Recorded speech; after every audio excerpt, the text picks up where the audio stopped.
So it doesn't take a genius to know that modern shoes are trash. So this is your average modern shoe. It's been through some use, that's for sure. So this thing has many flaws. Let's start with the toe box. The toe box is narrow and pointed, means it's bunching up your toes. Bad. Second thing is the over cushioning. This is going to lead to your muscles of your feet being weakened. Bad. Of course, then the rise. So rise is the angle of the sole.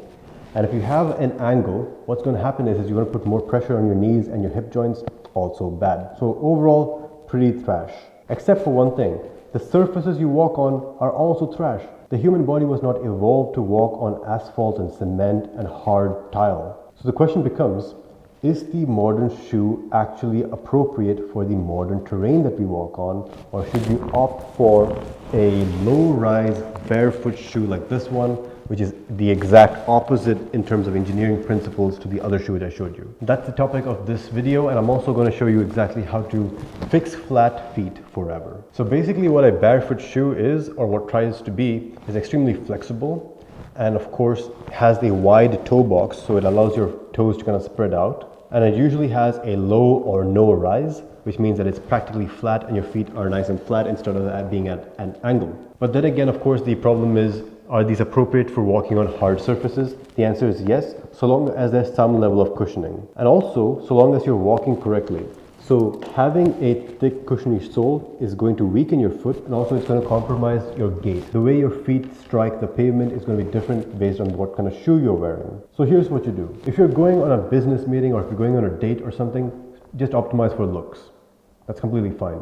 But for most everyday things, or if you're going to the gym, go for barefoot shoes which have a level of cushioning. So I'm going to link in the description to the shoe brand which I use, which is a barefoot shoe but has some cushioning, so it's still appropriate for the modern terrain. And I will warn you, there is a slight increase in injury risk when you switch from normal shoes to barefoot shoes, and that's because you haven't been trained to walk correctly yet, and your feet are weakened by years of use of the common cushiony shoes. So the first weeks, you need to be extremely mindful of how you walk. You might have to walk slower as a result, and that's fine. What you're going to find is, instead of having hard heel strikes, you're not going to be able to do that because you don't have that much cushioning.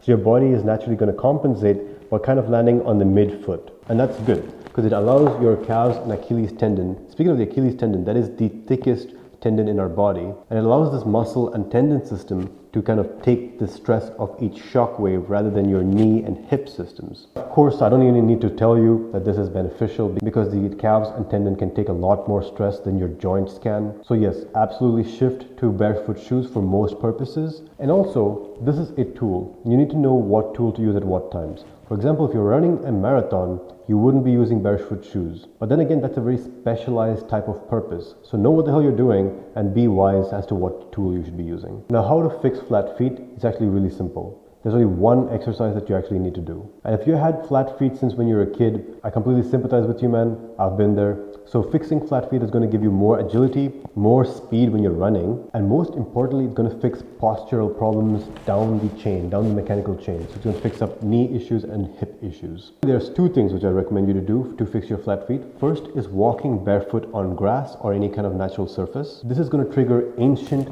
instincts on how to walk. And this in itself is going to be massively high return on investment. You're going to be able to learn how to walk with the correct stride, correct gait for your feet. And step 2 is to do the foot curls. I'm going to explain how to do foot curls. Alright boys, I'm going to show you how to fix your flat feet forever. So this is what you're doing, right? Let me use my left leg so you can actually see what I'm doing. So what you're doing is you're spreading a towel on the ground and then you're drawing it towards you. It's probably going to be easier if I'm actually standing, but you can see what I'm doing, right? I'm trying to draw this towel towards me. So this is going to cause the arc of your foot to strengthen. That's the muscle which is weak. That's why you have flat feet in the first place. So if I was doing it standing, it would just look like I'm just drawing it towards me. And then, of course, just release and then do it again. Release and do it again until the entire towel is done multiple times. Obviously, you're going to build up strength. And as you do so, you're basically everything with your foot musculature is going to improve. You're going to fix your flat feet, man. It takes about like 6 months or even less, to be honest. I wasn't super consistent, but if you are, you can probably fix it in like 2 months.